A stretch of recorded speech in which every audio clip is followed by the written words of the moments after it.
سلام تماشابینان گرامی، خلاصه خبرهای مهم 15 ینور تاجیکستان و منطقه را از پایگاه خبری بامداد برایتان پیشکش میکنیم. شروع میکنیم از یک نگاه کوتاه به سرخط خبر مهم روز در این برنامه.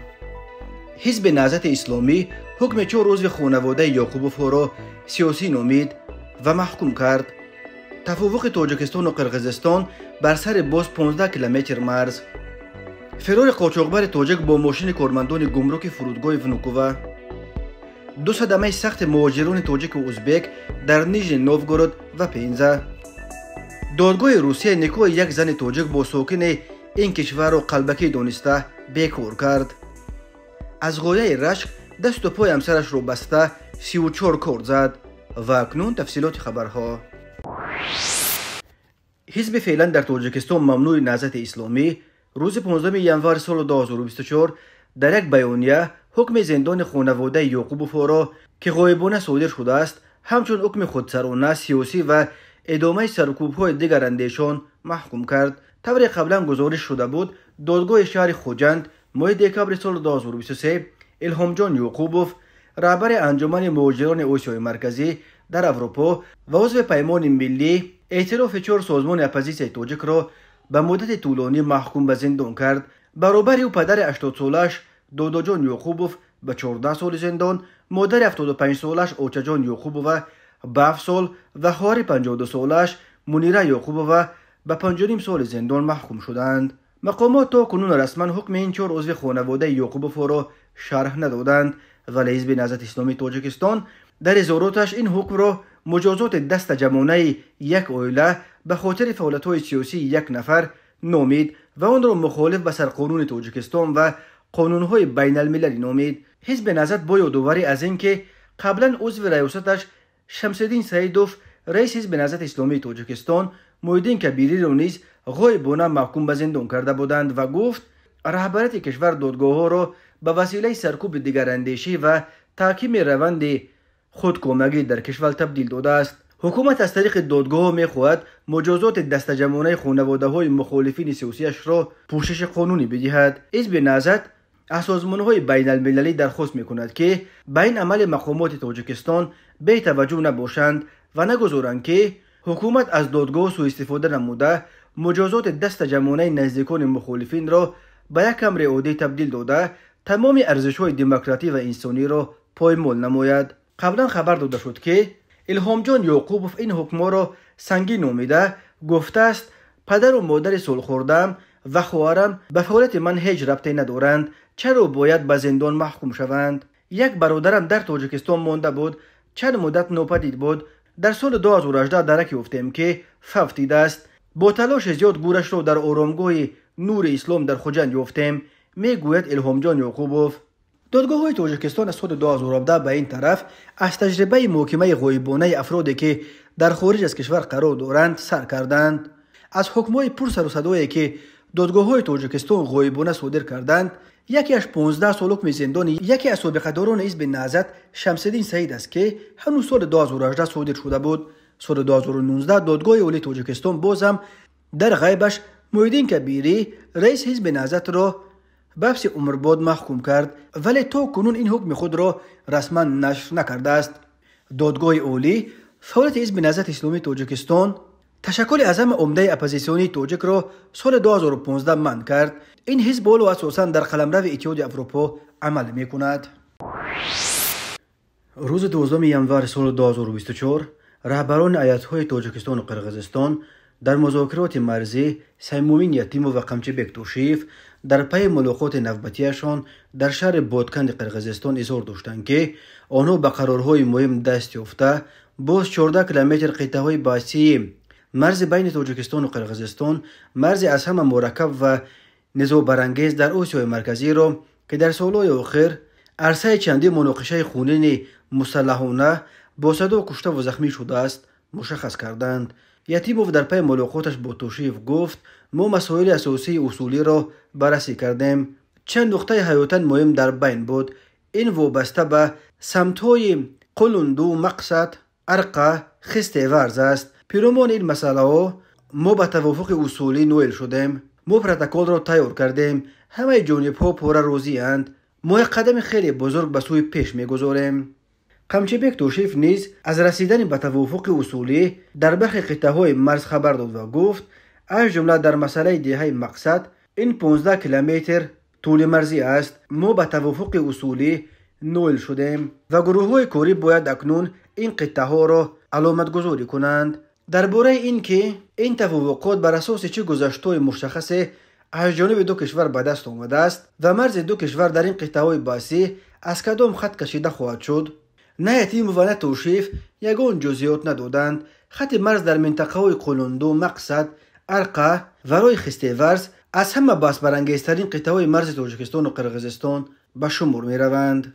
روز 10 ینور سال 2024 وزیر کارهای خارجه ترکیه خاقان فیدان در دوشنبه در پی ملاقاتش با پرزیدنت تاجیکستان و با تکیه به سخنان امامعلی رحمان خبر داد که سازشنامه تعیین و علامتگذاری مرز تاجیکستان و قرقیزستان الکی ماه مارت سال جاری به امضا می رسد. فیدان به توافق دست یافتن دوشنبه و بشکک در مسائل مرزی را جوابگوی منفعت‌های ترکیه نامیده و گفت امیدواریم که تاجیکستان و قرقیزستان ماه مارت به بحث‌های مرزی خود نقطه گذاشته به سوی امنیت و ثبات در این منطقه قدم بزرگ بگذارند. با گذشت بیش از 30 سال سقوط اتحاد شوروی از 970 کیلومتر مرز تاجیکستان و قرقیزستان تا کنون بیش از 300 کیلومترش همچنان تعیین و علامت گذاری نشده است. در قطعه‌های بحثی که اساساً در مرز تاجیکستان و قرقیزستان جایگیر شدند، هر سر چند وقت بر سر آب و زمین و چراگاه و راه مناقشه و رخ می‌دهند. این مناقشه و بعضاً به تیرپرانی‌ها می‌پیچند و باعث هلاکت مردم از دو طرف می‌شوند. در سال‌های 2021 و 2022 در نتیجه زدوخوردهای مسلحانه در مرز دو کشور نزدیک 200 نفر کشته و بیش از 700 نفر دیگر از هر دو جانب زخمی شدند. در شهر مسکو یک شهروند تاجیکستان که در فرودگاه ونوکوو با مواد مخدر به دست افتاده بود با ماشین کارمندان گمرک فرار کرده است. بنا به گزارش‌های رسانه‌ها و تلگرام کانال‌های روسیه شام 11 ینور سال 2024 کارمندان باجخانه در فرودگاه ونوکوو شهر مسکو یک شهروند تاجیکستان را با اتهام قاچاق مواد مخدر دستگیر کردند. قاچاقبر که با دلیل‌های شایع به دست افتاده بود برای همکاری با تفتیشات راضی شد و او را برای گرفتن بیاناتش و نشان دادن مفخیگاه به شعبه پلیس بردند. در راه راننده ماشین به یک ایستگاه فروش سوزشواری در آمده از ماشین برآمده است تا که باک ماشین را پر کند. همراه او دیگر کارمند باجخانه که برای انتقال دستگیر شده سفربر شده بود نیز بیرون برآمدند. مرد تاجیک با وجود آنکه دستانش زولانه پیش بود از این فرصت استفاده برده به کرسی پیش گذشته سر چنبر فرمان ماشین نشست و از جای حادثه فرار کرده است. یکی از کارمندان باجخانه خواسته است که مانع فرار او شود و خود را به بالای کاپوت ماشین پرداخته است، ولی قاچاقبر فراری او را چند متر در بالای کاپوت کشانده سپس بر روی زمین هوایش داده است. برای جستجوی ماشین و قاچاقبر فراری در مسکو نقشه پرخوت اعلام کردند. بعد چند ماشین ربوده شده را در گذرگاه بیسکودنیکوو در شمال شهر مسکو 50 کیلومتر دورتر از فرودگاه ونوکوو پیدا کردند، ولی کسی در داخل ماشین نبود. جستجوی شهروند فراری تاجیکستان باز چند ساعت دیگر در سراسر شهر مسکو و اطراف پایتخت روسیه ادامه داشت، ولی در نهایت او را از درون یک قوطی پرتو در نزدیکی همان جایی که ماشین را پرتوفته بود پیدا کردند. شهروند تاجیکستان را بعد بازداشت دوباره از نو و شعبه پلیس بردند، ولی این دفعه در یاته کنوای. تاجیکستان که با افغانستان منابع اساسی تولید هیروئین، افیون و حشیش دنیا 1425 کیلومتر مرز مشترک دارد، در سالهای آخر به یک مسیر عمده قاچاق مواد مخدر افغانی به بازارهای سوی شمال سیاره اساساً به روسیه و قزاقستان تبدیل یافته است. از تقریباً 7000 تاجیکستانی که در زندانهای روسیه ادای جزا میکنند، تقریباً چهارکش برای جنایت‌های مربوط به قاچاق و فروش مواد مخدر زندانی شدند. تماشابینان عزیز، یادآور می‌شویم خلاصه مهمترین اخبار تاجیکستان را از پایگاه خبری بامداد تماشا دارید. برنامه را ادامه می‌دهیم. مرکز مطبوعات وزارت کارهای داخلی تاجیکستان از آشکار شدن باز یک حالت کشتار امسر با بیرحمی مخصوص از جانب شوهر بدرشک خبر داد. گفته می شود در نتیجه گذراندن چوربینی‌های اپراتیوی جستجویی از جانب کارمندان میلیسیا، مرد 35 ساله ساکن دنغره با گمان صادر نمودن جنایت آدمکشی دستگیر کرده شد. خود گمان برشونده و یا نزدیکانش برای شرح قضیه دسترس نیست، ولی بنا به فرضیه مقامات صبح 12 ژانویه سال 2024 تخمینا ساعت 08:00 مرد ساکن نویه دنقره با سبب‌های رشک اویلوی به خانه همسرش زن 36 ساله ساکن نویه مذکور رفته، دست و پایهایش را بسته با کارد آشخانگی 34 مرتبه با عضوهای مخصوصا مهم بدنش زده است. در نتیجه جبر دیده در جای حادثه به هلاکت رسیده است. تفصیلات دیگر این حادثه فاجعه‌ای دسترس نیست. معلوم نیست که آیا چه باعث چنین غایت رشک شفخر نسبت به همسرش شده است. وزارت کارهای داخله گفت عاید به این حالت تفتیشات ادامه دارد. به ساکن دنقره برای آدمکشی با بیرحمی مخصوص بر اساس ماده 104 کودکس جنایتی تاجیکستان همچون جزا تا 25 سال زندان یا حبس عمرباد تهدید میکند، ولی معمولا دادگاه‌ها در حالت هیجان قرار داشتن افراد متهم به آدمکشی را به حساب گرفته به آنها چیز در بین از 15 تا 25 سال زندان میدهند. وقتهای آخر از تاجیکستان درباره کشتار یا سوءقصد به کشتار خویشاوندان نزدیک در جریان مناقشه‌های عائلوی خبرهای زیاد به دست میرسند. در بیشتر موردها شوران و اساساً در زمینه رشک قصد جان همسران خود میکنند. جامعه شناسان افزایش چنین جنایت‌های سنگین خانوادگی را به افت ارزش‌های اخلاقی در جامعه ربط میدهند. روحانیان از ارزش‌های مذهبی دور شدن مردم را سبب چنین تمایل در جامعه نام میبرند. شام 12 ژانویه سال 2024 تقریبا ساعت 18:41 در کیلومتر 3 روی ولایت نیژنی نوگورود روسیه اتوبوس پر از کارگران شرکت کارکاس منالیت به ماشین بارکش تمغه امور برخورد.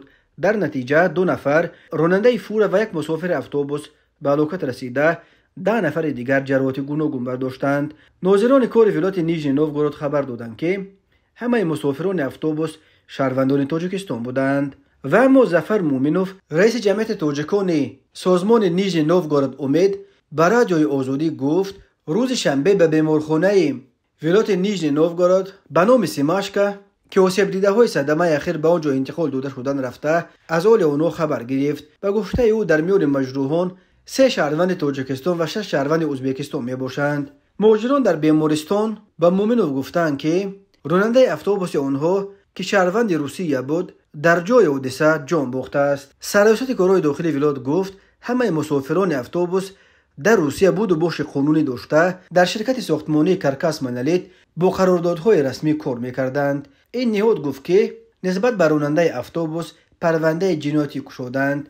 بنا به اطلاع پلیس راننده اتوبوس سال تولدش 1973 به سبب‌های هنوز ناروشن اسوده دارای واسطه نقلیات برآمده نتوانست و به سمت مقابل را برآمده به ماشین بارکش برخورد. در پی این باز یک ماشین سبکروی راهگذر نیز به این فور و اتوبوس زده است. در روزهای اخیر این هلاکت دومین صدمه پرقربانی مهاجران از آسیای مرکزی در روسیه است.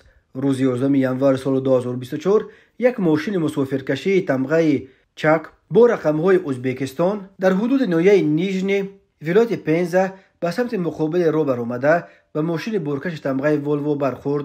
در نتیجه 7 نفری که در ماشین مسافرکش سفر داشتند به هلاکت رسیدند. همه آنها شهروندان ازبکستان بودند. در رابطه با این صدمه نیز بر اساس ماده 264 کودکس جنایتی روسیه پرونده شدند. هر سال بیش از 1 میلیون نفر یا تقریبا نصف اهالی قابل کار تاجیکستان برای پیدا کردن روزی خانواده‌های خود به خارج و خصوصا به روسیه به مهاجرت کاری می‌روند. هر سال در روسیه به دلایل مختلف تا 1000 نفر از مهاجران تاجیک می‌میرند. فلاکت‌ها در جای کار و جای زیست و بیماری‌ها و صدمه‌های نقلیاتی از علتهای عمده مرگ مهاجران تاجیک در روسیه نام برده می‌شوند. دادگاه شهر خانت منسیسک در منطقه شمال دور روسیه نیکای یک زن از تاجیکستان با مرد ساکن این شهر را قلبکی دانسته بیکار کرد. روز 15 ژانویه سال 2024 خبر داد که این حالت عقد نیکای قلبکی را دادستانی حوزه خانت منسیسک آشکار کرده است. معین کرده شد که ماه سپتامبر سال 2021 شعبه زاکس شهرداری خانت منسیسک عقد نیکای یک زن شهروند تاجیکستان با ساکن شهر خانت منسیسک شهروند روسیه را ثبت کرده است. در پی عقد نیکا زن خارجی حق اقامت موقتی در قلمرو روسیه را به دست آورده است. اما از زمان ثبت نیکوهاشان این زن و شوهر همراه زندگی نمی‌کردند، خواجگی عمومی را پیش نمی‌بردند و یگان مال و ملک عمومی نداشتند. گفته می‌شود در اطلاعیه داستانی وابسته به این حالت از دادگاه خواسته است که عقد نیکاه این جفت را بیکار کنند و بنا به گزارش دادستانی حوزه مختار خانتی و منسی با قرار دادگاه طلب دادستانی پاره قانع گردانیده شد. عقد نیکاه بیکار کرده شد. خود این زن تاجیک که نیکاهش را بیکار کردند برای شرح قضیه دسترس نیست. این یگانه مورد عقد نیکاه قلبکی عیبدار شدن زادگان تاجیکستان در روسیه نیست. مهاجران زیاد در روسیه به خاطر برای آسان‌تر به دست آوردن حق اقامت و در آینده به دست آوردن شهروندی روسیه از نیکاه با ساکنان روسیه از جمله از نیکاه‌های قلبکی استفاده میبرند. در این اواخر دادگاه‌های روسیه ده‌ها نیکاه‌های شهروندان روسیه با مهاجران خارجی را قلبکی دانسته بیکار کردند. هر سال بنا به حساب‌ها تا 500 نفر و سالانه 10,000 نفر از زادگان تاجیکستان شهروندی روسیه را به دست می‌آورند. در عموم از اول عصر 21 الکی بیش از 1 میلیون نفر از زادگان تاجیکستان شهروندی روسیه را پذیرفتند. هزاران نفر آنها از طریق ازدواج با ساکنان روسیه توانستند صاحب شهروندی این کشور شوند.